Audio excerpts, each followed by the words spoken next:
ಇವತ್ತು ನಾವು ರುಚಿಯಾದ ಕಾಡು ಮಾವಿನ ಹಣ್ಣಿನಿಂದ ಮಾಡುವಂತಹ ಒಂದೆರಡು ಮೂರು ಐಟಮ್ಗಳನ್ನು ಮಾಡಿ ತೋರಿಸ್ತಾ ಇದ್ದೇವೆ. ಎಷ್ಟು ಸುಲಭವಾಗಿ ಊಟಕ್ಕೆ ರೆಡಿ ಮಾಡಿಕೊಳ್ಬೋದು ಅಂತ ಹೇಳೋದನ್ನು ಇವತ್ತು ತೋರಿಸ್ಕೊಡ್ತೇವೆ. ಹಾಯ್, ನಾನು ಆಶಾ ಚಂದ್ರ ಭಟ್. ಆಶಾಸ್ ನಳಪಾಕಕ್ಕೆ ನಿಮಗೆಲ್ಲರಿಗೂ ಸ್ವಾಗತ. ಇವತ್ತು ಒಂದು ಸ್ವಲ್ಪ ಕಾಡು ಮಾವಿನ ಹಣ್ಣು ತಂದು ಕೊಟ್ಟರು ನಮ್ಮ ಪಕ್ಕದ ಮನೆಯವರು. ಹಾಗೆ ಅದನ್ನು ಉಪಯೋಗಿಸಿಕೊಂಡು ಒಂದು ಗೊಜ್ಜಿ, ಹಾಗೆ ಸಾಸಿವೆ, ಹಾಗೆಯೇ ಹಸಿಗೊಜ್ಜಿ, ಇದನ್ನು ಹೇಗೆ ಮಾಡ್ಬೋದು ಅಂತ ಹೇಳೋದನ್ನು ತೋರಿಸ್ಕೊಡ್ತೇನೆ. ಅದರ ಜೊತೆಗೆ ಇವತ್ತು ನಮ್ಮಲ್ಲೇ ಬೆಳೆದಂಥ ತೊಂಡೆಕಾಯಿದ್ದು ಹುಳಿಮೆಣಸಿನ ಕೊದ್ದಿಲು, ಹಾಗೆ ಕಲ್ಲಂಗಡಿ ಹಣ್ಣು ಇತ್ತು ಕಟ್ ಮಾಡಿದ್ದು, ಅದರ ಬಿಳಿ ಕಲರ್ನ ಓಡಿನ ಪಲ್ಯ ಮಾಡಿದ್ದೇನೆ. ಇದರ ಜೊತೆಗೊಂದು ಸಿಂಪಲಾದ ಊಟ, ಮಜ್ಜಿಗೆ ನೀರಿನ ಜೊತೆ. ಮೊಸರು ಬೇಕಾದರೆ ಮೊಸರು ಹಾಕಿಕೊಳ್ಬೋದು. ಇದು ನಾವು ಉಳಿದ ಅನ್ನದಿಂದ ಮಾಡಿದಂತಹ ಹಪ್ಪಳ. ಇದು ನೋಡಿ, ರುಚಿಯಾದ ಮಾವಿನ ಹಣ್ಣಿನ ತಾಲಿ ಅಂತ ಹೇಳ್ಬೋದು. ಎಷ್ಟು ಸುಲಭವಾಗಿ ರೆಡಿ ಆಯಿತು ಅಂತೇಳಿ. ಬನ್ನಿ ಸ್ನೇಹಿತರೆ, ಇದನ್ನು ಈಗ ಹೇಗೆ ಮಾಡೋದು ಅಂತ ಹೇಳೋದನ್ನು ನೋಡುವ. ಮೊದಲಿಗೆ ಮಾವಿನ ಹಣ್ಣನ್ನು ಚೆನ್ನಾಗಿ ತೊಳ್ಕೊಳ್ಬೇಕು. ಅದು ಕೆಳಗೆ ಬೀಳುವ ಕಾರಣ ಅದರಲ್ಲಿ ಮಣ್ಣೆಲ್ಲ ಇರ್ತದೆ, ಹಾಗೆ ಅದನ್ನು ಕ್ಲೀನಾಗಿ ತೊಳ್ಕೊಳ್ಳೋದು ಬಹಳ ಮುಖ್ಯ. 2-3 ಸತಿ ಫ್ರೆಶ್ ವಾಟರ್ ಹಾಕ್ಕೊಂಡು ಅದನ್ನು ತೊಳೆದ ನಂತರ ಅದನ್ನು ಬೇರೆಯೇ ತೆಗೆದಿಟ್ಕೊಳ್ಳಿ. ಆ ನೀರನ್ನು ನಾವು ಎಂಥದಕ್ಕೆ ಕೂಡ ಉಪಯೋಗಿಸೋದಿಲ್ಲ, ಅದನ್ನು ಬಿಸಾಡಬೇಕು. ನಂತರ ಇದನ್ನು ಒಂದೊಂದೇ ಹಣ್ಣನ್ನು ತೊಟ್ಟು ತೆಗೆದುಕೊಂಡು ಸಿಪ್ಪೆ ತೆಗೆದು ಹುಳ ಉಂಟಾ ಅಂತೇಳಿ ಚೆಕ್ ಮಾಡಿಕೊಳ್ಬೇಕು. ಕೆಲವು ಹಣ್ಣುಗಳಲ್ಲಿ ಹುಳ ಇರುವುದಿಲ್ಲ, ಕೆಲವು ಹಣ್ಣುಗಳಲ್ಲಿ ಸಣ್ಣ ಸಣ್ಣ ಹುಳ ಇರ್ತದೆ, ಹಾಗಾಗಿ ಅದನ್ನು ಚೆಕ್ ಮಾಡಿಕೊಂಡು ಹಾಕಬೇಕಾಗ್ತದೆ. ನೋಡಿ, ಈ ಥರ ಸಿಪ್ಪೆ ತೆಗೆದು ಎಲ್ಲವನ್ನು ಕೂಡ ಮೊದಲಿಗೆ ರೆಡಿ ಮಾಡಿಕೊಳ್ಳುವ. ನಾನಿವತ್ತೊಂದು ಆಲ್ಮೋಸ್ಟ್ ಒಂದು 15-20 ಮಾವಿನ ಹಣ್ಣು ಉಪಯೋಗಿಸ್ತಾ ಇದ್ದೇನೆ. ಅಷ್ಟರಲ್ಲೇ 3 ಐಟಮನ್ನು ಮಾಡಿ ತೋರಿಸ್ತಾ ಇದ್ದೇನೆ. ಸಾಂಬಾರು ಕೂಡ ಮಾಡಲಿಕ್ಕಾಗ್ತದೆ. ಇವತ್ತು ನಾನು ಮಾಡಲಿಲ್ಲ, ರೆಸಿಪಿ ಹಾಕಿದ್ದೇನೆ. ಇನ್ನೊಂದು ರೆಸಿಪಿ ಕೂಡ ಹಾಕ್ತೇನೆ ನಾಳೆ. ಇದನ್ನು ನೋಡಿ, ಈ ಥರ ಸಿಪ್ಪೆ ತೆಗೆದು ಸಿಪ್ಪೆಯನ್ನು ಒಂದು ಅರ್ಧ ಲೋಟ ನೀರಿಟ್ಕೊಂಡು ಅದಕ್ಕೆ ಹಾಕ್ಕೊಳ್ಳಿ. ಅದೆಂತಕ್ಕಂತೇಳಿ ನಾನು ಮತ್ತೆ ಹೇಳ್ತೇನೆ. ಅದನ್ನು ಮೊದಲಿಗೆ ಇದನ್ನೆಲ್ಲ ಸಿಪ್ಪೆ ತೆಗೆದುಕೊಂಡು ನಿಮಗೆ ಎಷ್ಟೆಷ್ಟು ಬೇಕೋ ಅಷ್ಟಷ್ಟು ಒಂದೊಂದು ಪಾತ್ರಕ್ಕೆ ಹಾಕ್ಕೊಳ್ಳಿ. ನಾನಿಲ್ಲೇ ನೋಡಿ 3 ಹಸಿಗೊಜ್ಜಿಗೆ, 3 ಸಾಸಿವೆಗೆ, ಹಾಗೆಯೇ ಉಳಿದದನ್ನೆಲ್ಲವನ್ನು ಕೂಡ ಬೇಯಿಸಿ ಗೊಜ್ಜಿ ಮಾಡಿಕೊಂಡಿದ್ದೇನೆ. ಇಲ್ಲಿ ನೋಡಿ, ಈ ಸಿಪ್ಪೆಯನ್ನು ಈಗ ಚೆನ್ನಾಗಿ ಕಿವುಚಿ ಅದರ ರಸವನ್ನು ನಾವು ಅದಕ್ಕೆ ಸೇರಿಸ್ಕೊಳ್ಬೋದು. ಇದರಲ್ಲಿ ತುಂಬ ಪಲ್ಪ್ ಇರ್ತದೆ ಸಿಪ್ಪೆಯಲ್ಲಿ ಹಿಡಿದಿರೋದು. ನೋಡಿ ಎಷ್ಟು. ಇದನ್ನು ಜ್ಯೂಸ್ ಕೂಡ ಮಾಡಿಕೊಳ್ಬೋದು ಬೇಕು ಅಂತಾದರೆ. ಬೇಡ ಅಂತಾದರೆ ನಾವೇನು ಗೊಜ್ಜಿ ಏನು ಮಾಡಿಕೊಳ್ತೇವೆ ಅದಕ್ಕೆ ಹಾಕಿಕೊಳ್ಬೋದು. ಸಿಪ್ಪೆ ಬೇಡ ನಮಗೆ ಇಲ್ಲಿ.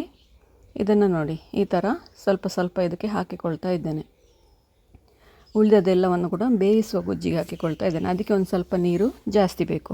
ಈಗ ಇದಕ್ಕೆ ಬೆಲ್ಲ ಸೇರಿಸ್ಕೊಳ್ತಾ ಇದ್ದೇನೆ. ಬೇಯಿಸುವ ಗೊಜ್ಜಿಗೆ ಒಂದು ಸ್ವಲ್ಪ ಜಾಸ್ತಿ ಬೆಲ್ಲ ಬೇಕಾಗ್ತದೆ. ಅದು ಬೇಯಿಸುವಾಗ ಮಾವಿನ ಹಣ್ಣು ಹುಳಿ ಬಿಟ್ಕೊಳ್ತದೆ, ಹಾಗಾಗಿ ಅದಕ್ಕೆ ಒಂದು 2-3 ತುಂಡಿನಷ್ಟು ಬೆಲ್ಲ ಹಾಕಬೇಕಾಗ್ತದೆ. ಆಮೇಲೆ ರುಚಿಗೆ ಬೇಕಾದಷ್ಟು ಉಪ್ಪು.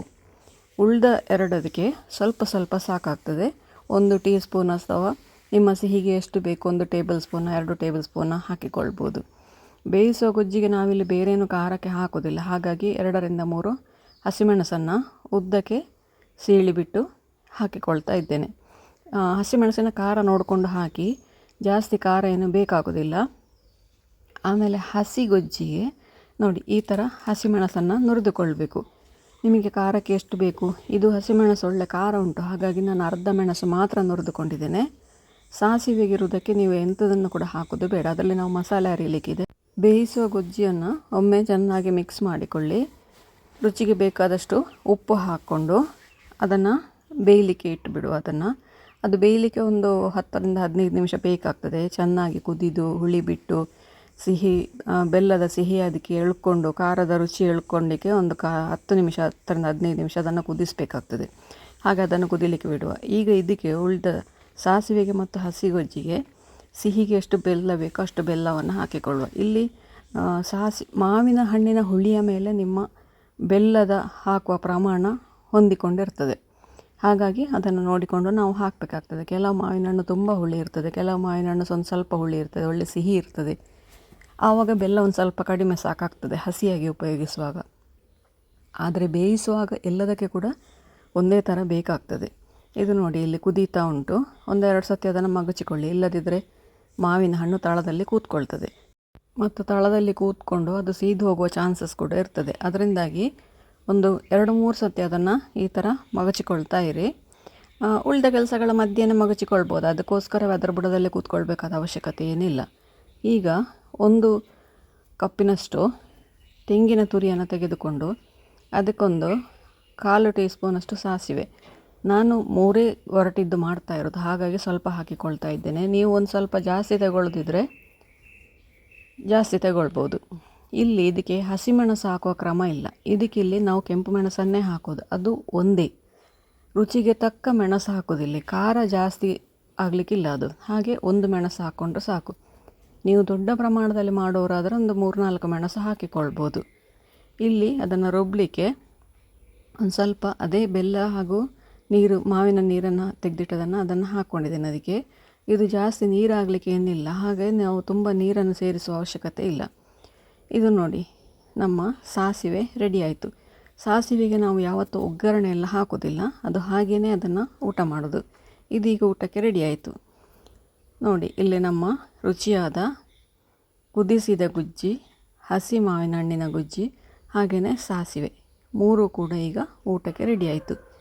ಹಸಿ ಗುಜ್ಜಿ ಹಾಗೂ ಕುದಿಸಿದ ಗುಜ್ಜಿಗೆ ಒಂದು ಸ್ವಲ್ಪ ಒಗ್ಗರಣೆ ಮಾಡಿಕೊಳ್ಳುವ. ಮಾಮೂಲು ಸಾಸಿವೆ, ಎಣ್ಣೆ ಹಾಗೂ ಮೆಣಸು ಹಾಕ್ಕೊಂಡು ಕರಿಬೇವು ಹಾಕಿ ಅದಕ್ಕೊಂದು ಸಿಂಪಲಾದ ಒಂದು ಒಗ್ಗರಣೆ.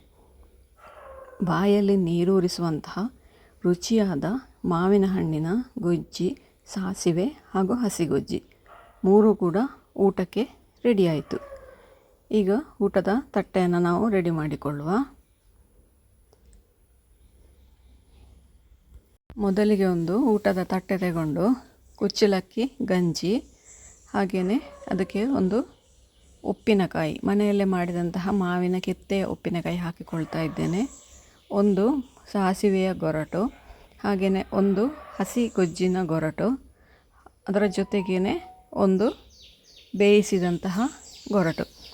ಇವಿಷ್ಟಿದ್ರೆ ಊಟ ಆರಾಮವಾಗಿ ಮುಗಿಸ್ಬೋದು ನಮಗೆಲ್ಲ. ಕೆಲವರಿಗೆ ಕಾಯಿ ಹಾಕಿದ ಪದಾರ್ಥ ಬೇಕೇ ಅಂತಿರ್ತದೆ, ಅವರಿಗೆ ಸಾಂಬಾರು, ತೊಂಡೆಕಾಯನ್ನು ಜಜ್ಜಿ ಹುಳಿಮೆಣಸಿನ ಸಾಂಬಾರು, ಇದರ ರೆಸಿಪಿ ಕೂಡ ನಮ್ಮ ಚಾನಲಲ್ಲಿ ಇದೆ, ಮೊದಲೇ ಹಾಕಿದ್ದೇನೆ ನಾನು, ಹಾಗೆ ಅದನ್ನು ಕೂಡ ನೀವು ನೋಡಿಕೊಳ್ಬೋದು. ಇದರಲ್ಲಿ ಮಸಾಲೆ ಎಲ್ಲ ಏನಿರೋದಿಲ್ಲ, ಕಾಯಿ, ಹುಳಿ ಮೆಣಸಿನ ಕೊದಿಲು ಅಂತೇಳಿ ಹೇಳ್ತೇವೆ ಅದಕ್ಕೆ. ತೊಂಡೆಕಾಯನ್ನು ಇದನ್ನು ಕಟ್ ಮಾಡೋದಿಲ್ಲ, ಇದರಲ್ಲಿ ಜಜ್ಜಿಯೇ ಹಾಕುವಂಥದ್ದು ಕ್ರಮ. ಅದನ್ನು ಕೂಡ ಒಂದು ಸೌಟ್ ಹಾಕಿಕೊಳ್ತಾ ಇದ್ದೇನೆ. ಹಾಗೆಯೇ ಕಲ್ಲಂಗಡಿ ಹಣ್ಣಿನ ಪಲ್ಯ, ಕಲ್ಲಂಗಡಿ ಹಣ್ಣು ಕೊರೆದು ಒಳಗಡೆ ಬಿಳಿ ಕಲರ್ನ ಸಿಪ್ಪೆ ಇರ್ತದೆ ಅದರಲ್ಲಿ, ಆ ಸಿಪ್ಪೆಯನ್ನು ತೆಗೆದಿಟ್ಕೊಂಡು ಅದರಲ್ಲಿ ಒಂದು ಪಲ್ಯ. ಹಾಗೆಯೇ ಸ್ವಲ್ಪ ಮಜ್ಜಿಗೆ ನೀರಿನ ಬದಲು ಮೊಸರು ಉಪಯೋಗಿಸ್ಬೋದು, ಹಾಲು ಉಪಯೋಗಿಸ್ಬೋದು, ನಿಮಗೇನು ಬೇಕು ಅದನ್ನು ಹಾಕಿಕೊಳ್ಬೋದು. ಆದರೆ ಮಾವಿನ ಹಣ್ಣು ಉಪಯೋಗಿಸೋ ಕಾರಣ ಹಾಲು ಆದಷ್ಟು ನೀವು ದೂರ ಇಡೋದೇ ಒಳ್ಳೆಯದು. ಜೊತೆಗೆ ಅಕ್ಕಿಯ ಹಪ್ಪಳ, ರುಚಿಯಾದ ಮಾವಿನ ಹಣ್ಣಿನ ನಮ್ಮ ತಾಲಿ ರೆಡಿ ಆಯಿತು. ಯಾರ ಬಾಯಲ್ಲೆಲ್ಲ ನೀರು ಬಂತು ಹೇಳಿ ನನಗೆ ಒಂದು ಕಮೆಂಟ್ ಮಾಡಿ ಹಾಕಿ ನೋಡ. ನೀವು ಕೂಡ ಇದನ್ನು ಖಂಡಿತ ಟ್ರೈ ಮಾಡಿ ನೋಡಿ, ಹೇಗಾಯಿತು ಅಂತೇಳಿ ಕಮೆಂಟ್ ಮೂಲಕ ನನಗೆ ತಿಳಿಸಿ. ಲೈಕ್ ಕೊಟ್ಟು ಶೇರ್ ಮಾಡಿ. ನೀವಿನ್ನೂ ನಮ್ಮ ಚಾನಲ್ನ ಸಬ್ಸ್ಕ್ರೈಬ್ ಮಾಡ್ಕೊಳ್ಳಿಲ್ಲ, ಸಬ್ಸ್ಕ್ರೈಬ್ ಮಾಡಿಕೊಂಡು ಪಕ್ಕದಲ್ಲೇ ಇರುವ ಬೆಲ್ ಐಕಾನನ್ನು ಒತ್ತಿ ನಮ್ಮನ್ನು ಸಪೋರ್ಟ್ ಮಾಡಿ. ನಮ್ಮ ಇನ್ಸ್ಟಾ ಹಾಗೂ ಫೇಸ್ಬುಕ್ ಪೇಜನ್ನು ನೀವು ಫಾಲೋ ಮಾಡ್ತಿಲ್ಲ ಅಂದರೆ ಅದನ್ನು ಕೂಡ ಫಾಲೋ ಮಾಡಿ. ಮುಂದಿನ ವಿಡಿಯೋದಲ್ಲಿ ಇನ್ನೊಂದು ಹೊಸ ರೆಸಿಪಿಯೊಂದಿಗೆ, ಇನ್ನೊಂದು ಹೊಸ ಅಡಿಗೆಯೊಂದಿಗೆ ಪುನಃ ನಿಮ್ಮನ್ನು ಭೇಟಿಯಾಗ್ತೇನೆ. ಧನ್ಯವಾದಗಳು.